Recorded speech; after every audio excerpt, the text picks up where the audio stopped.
세계가 주목하는 가장 핫한 이슈이자 또 한편으로는 인류의 멸망을 초래할 것이라는 공포를 일으키고 있는 이것에 대해서 공부를 해보려고 해요. 뭐지?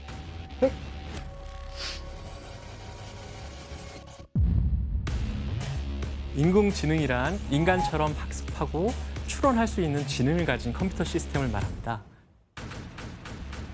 최근 이런 인공지능 기술이 급격히 발달하면서 자동차,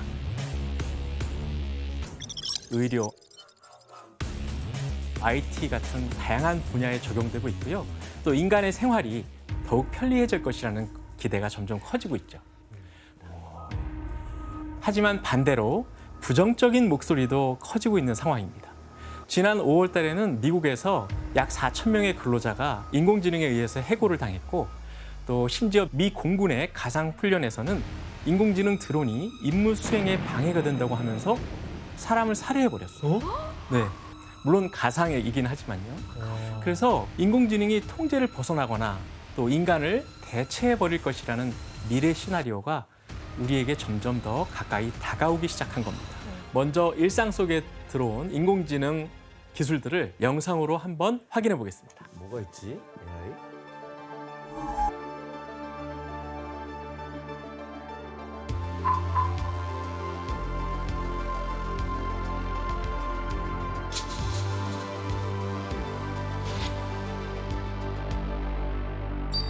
뭐 하고 있는 거야? 아프신가 봐요.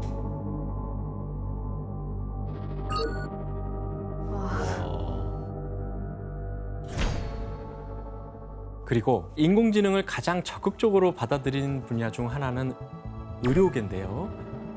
의료계에서는 빅데이터를 이용해서 내시경, CT, MRI 등의 자료를 인공지능에게 학습을 시키고 환자의 의료 자료를 기반으로 질환 가능성을 분석하기도 합니다.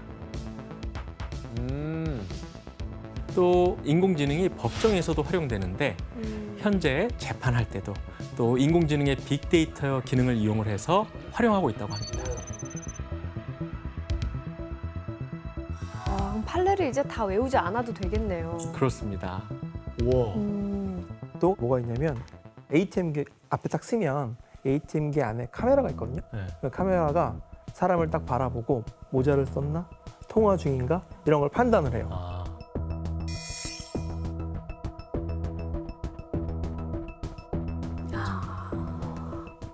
그리고 또 하나 인공지능이 우리 삶에 가장 많은 영향을 미치고 있는 분야가 있는데요. 바로 예술과 창작 분야입니다. 아, 하지 마, 진짜, 이거.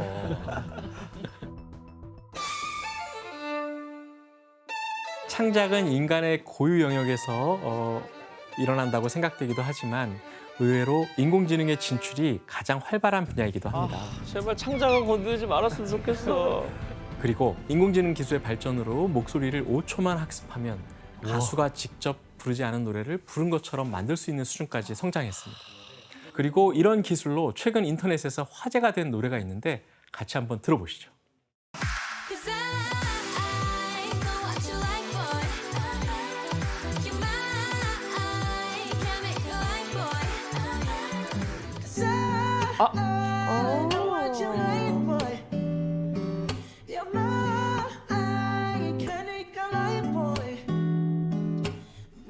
들었어, 나 이거 들었어.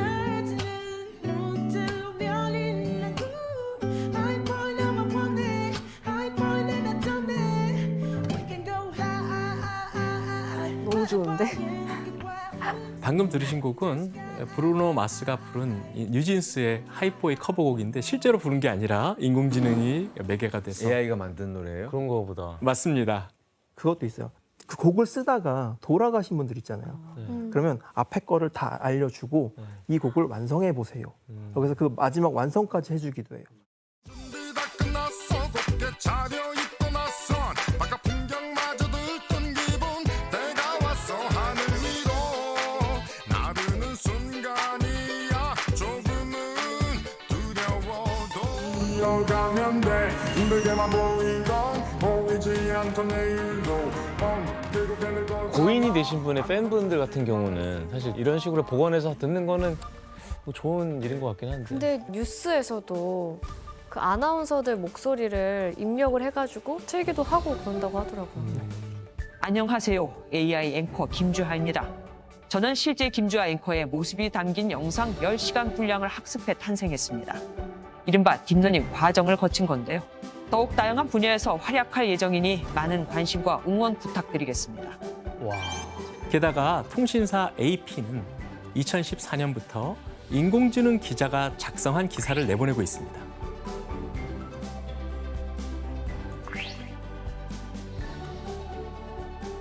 특히나 스포츠 뉴스 있죠.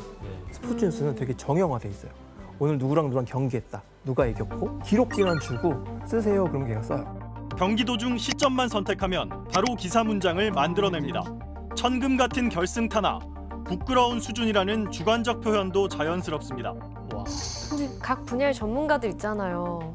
여기 가수분들도 계시고 뭐 아나운서도 있고 교수님도 있고 그 전문가들의 역할이 뭘까 이런 인공지능 시대에 내가 할 수 있는 게 뭘까 계속 이런 고민을 하게 되는 것 같아요. 아니 진짜 걱정되는 게 뭐냐면 이 자리에 인공지능 규현을 안 쳐가지고 원래 규현은 막 졸고 이러잖아요. 근데 인공지능 규현은 졸지도 않아. 저를 학습시켜서 나 같은 말을 자꾸 하는 거예요. 막 걱정돼요. 이제 뺏길까 봐. 우리 자리가. 사실 이렇게 인공지능의 발전을 기대하고 반기는 시선도 있지만 반대로 두려움과 우려의 목소리도 큰 게 사실입니다. 인공지능은 악용될 수 있기도 하고 또는 인간의 통제를 벗어나서 시한폭탄이 되는 경우도 있기 때문인데요. 급기야 인공지능은 이전에 없었던 혼란을 불러오기도 하는데 그 대표적인 사례가 바로 딥페이크라고 할 수 있습니다. 아, 위험하죠. 네. 딥페이크는 진짜처럼 보이도록 조작한 가짜 이미지를 뜻하는데 인공지능이 딥러닝을 통해 사람의 특징을 스스로 학습해서 정교한 합성을 가능하게 한 겁니다. 하지만 이렇게 만들어진 이미지는 진위 여부를 확인하는 데 시간이 걸리고 개인과 사회에게 새로운 위기를 가져오고 있습니다. 야, 근데 헷갈린다.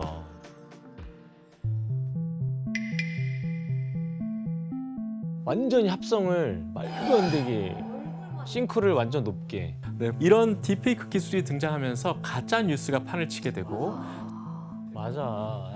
사람들은 내가 보는 정보가 진짜인지 가짜인지 의심하게 되니까 이제 어떤 것도 믿기 힘들게 되는 그런 세상이 돼버렸어요. 그 수치로 인공지능이 불러온 이전에 없었던 두 번째 혼란이 있는데요. 그것은 바로 챗봇의 위협입니다. 챗봇. 챗봇은 대화형 인공지능의 한 종류로 사람과 대화가 가능한 인공지능이에요. 우리 옛날에 심심이 뭐 이런 거 있었잖아요. 그렇죠, 맞아요. 시리. 시리도 있고. 네, 뭐 문제 될 거 없네. 네, 나도 이거는 이게 문제가 되나? 바로 한 인공지능 챗봇이 무엇을 도전해 볼까라고 물은 10대 소녀에게 알고리즘에 의해서 페니 챌린지를 추천해 준 거예요.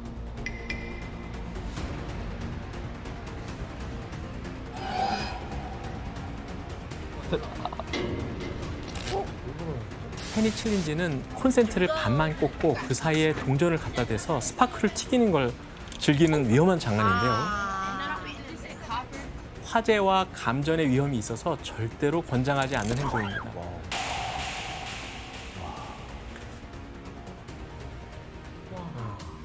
이거 너무 심각한데. 10대 애들한테 너무 위험한 행동이잖아, 저런 행동. 근데 챗봇은 뭐 어떤 알고리즘으로 그런 위험한 장난을 추천하는 거예요?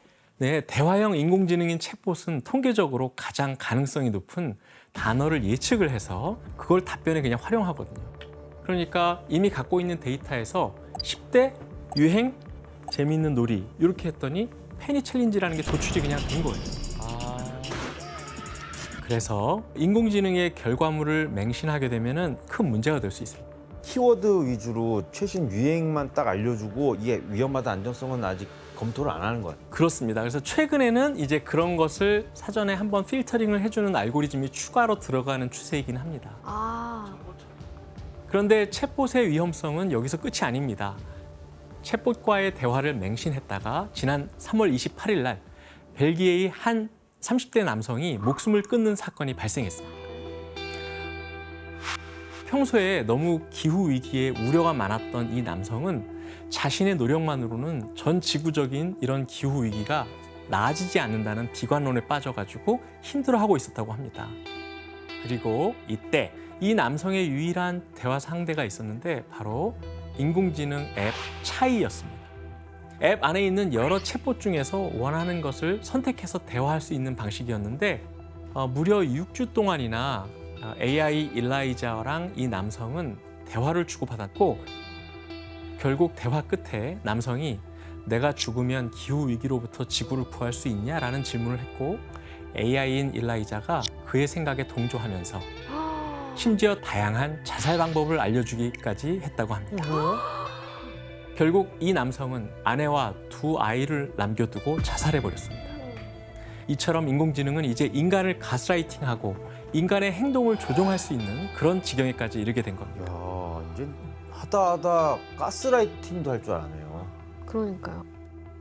그런데 최근 엄청난 성능을 바탕으로 핵무기급 파장을 불러온 기술이 있습니다.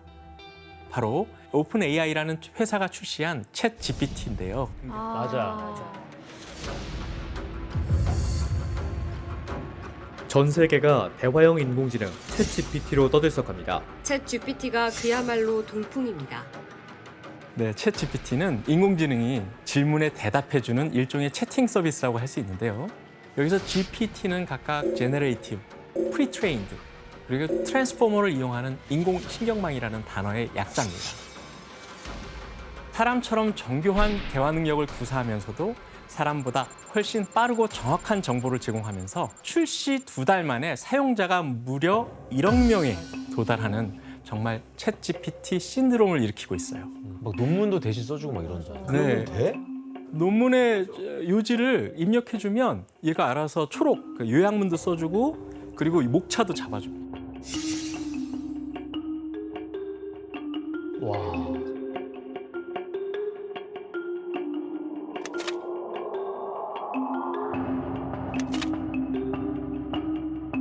학교 숙제를 다 대신 해준다고 별의 하네요. 별일이 다 일어납니다. 사실 챗 GPT는 지난 2018년에 처음 등장했는데요. 처음 선보였을 때는 간단한 대화만이 가능한 수준이었지만 방대한 빅데이터를 기반으로 양질의 정보를 빠르게 답변을 내놓는 게 특기였고 점점 이 챗 GPT라는 것이 주목을 받게 됩니다. 그리고 2022년 11월에 3.5 버전이 등장을 하게 되고 3월에는 GTP4 버전이 등장을 하면서 전 세계적인 관심을 모으고 있습니다. 그 버전마다 차이점은 뭐예요, 교수님 정확히? 첫 번째는 학습할 수 있는 문서의 종류가 더욱 확대됐다는 겁니다. 3.5 버전에서는 텍스트로만 정보를 수집하고 또 출력할 수 있었다면 4 버전에서는 텍스트는 물론이고 이미지까지도 인식이 가능해졌어요. 그리고 3.5 버전에서는 한 번에 영어 단어 3,000개 정도를 이해할 수 있었다면 이제 25,000개까지 이해할 수 있게 됐고요. 게다가 기억력도 좋아져서 무려 8배나 성능이 향상됐다고 합니다. 그리고 마지막으로 가장 중요한 포인트가 바로 인터넷이에요. 모두 2021년 9월까지의 인터넷상의 모든 정보를 가지고 있습니다. 그런데 4 버전에서는 검색 엔진을 활용할 수 있게 됐다는 겁니다. 즉 외부의 다른 앱까지 연결해서 최신 정보를 스스로 학습할 수 있다는 겁니다. 네, 실제로 미국 변호사 시험 문제를 가지고 챗 GPT 보고 시험을 보라고 했더니 상위 10%로 가볍게 통과를 했고요. SAT 수학 능력 시험에서는 700점을 맞아서 상위 11%의 성적을 기록했다고 합니다.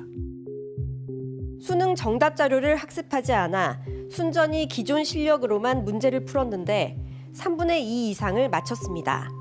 우와. 28문항을 푸는데 단 6분이 걸렸습니다. 와. 심지어 인공지능이 우리에게 거짓말을 한다 할지라도 우리가 속아 넘어갈 수도 있는 그런 상황이 됐습니다. 이거를 실제로 환각이라는 용어로 부르는데요. 챗 GPT에서 자주 나타나는 현상입니다.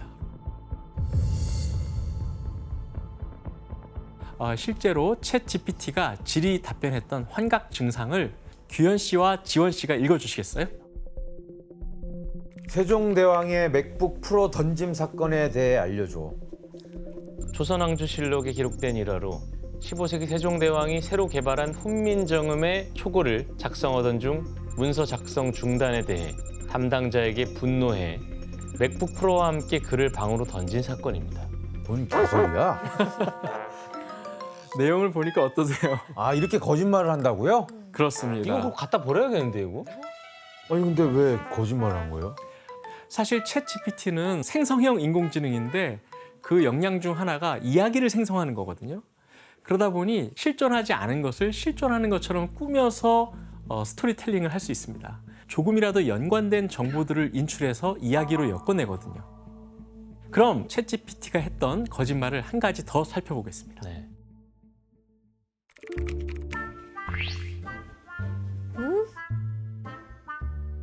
어? 형 소녀시대예요? 소녀시대 멤버. 소녀시대 2005년도 아니야 심지어.